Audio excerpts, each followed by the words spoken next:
continueremo sulla strada tracciata e l'interlocuzione con le varie autorità verrà finalizzata secondo i tempi e le condizioni previste. Avete confermato Carrus nel ruolo però di direttore generale, non è più amministratore delegato. Non è una continuità con la vecchia direzione?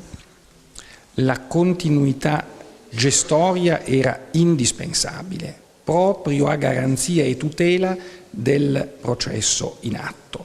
Dopodiché è evidente che siccome Carrus era il candidato amministratore delegato dell'altra lista, non poteva essere anche il nostro.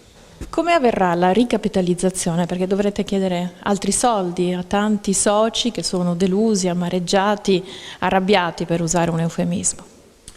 Come sa la nostra lista, il progetto che abbiamo messo in campo ha avuto il consenso della grande maggioranza dei soci, primo ma importante segno che è in atto un riavvicinamento con gli azionisti ai quali va la nostra massima attenzione e che confidiamo che se il lavoro sarà fatto come sarà, in modo serio, riscuoterà la loro fiducia anche più di quanto non sia stato nel recente passato. Avete intenzione anche di intercettare i soci della Banca Popolare di Vicenza?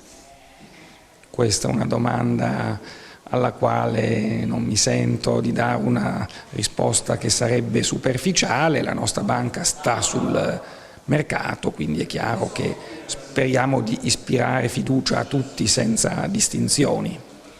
Forse ce la fate in maniera autosufficiente con Intesa San Paolo o c'è anche un'apertura con Fondo Atlante?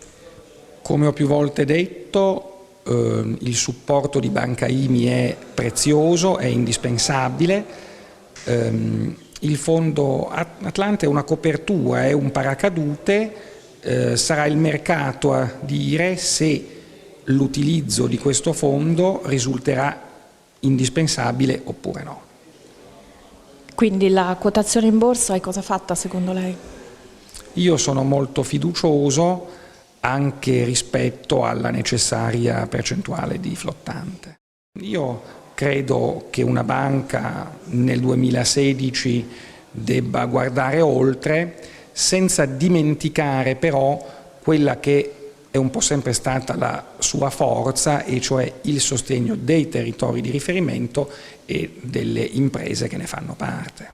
Necessaria invece l'azione di responsabilità, anche insomma, per una questione di giustizia verso chi non è stato trattato come doveva essere trattato?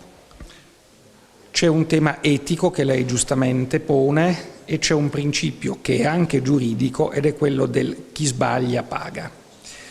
E quindi nessuna situazione connotata da profili di responsabilità verrà trascurata.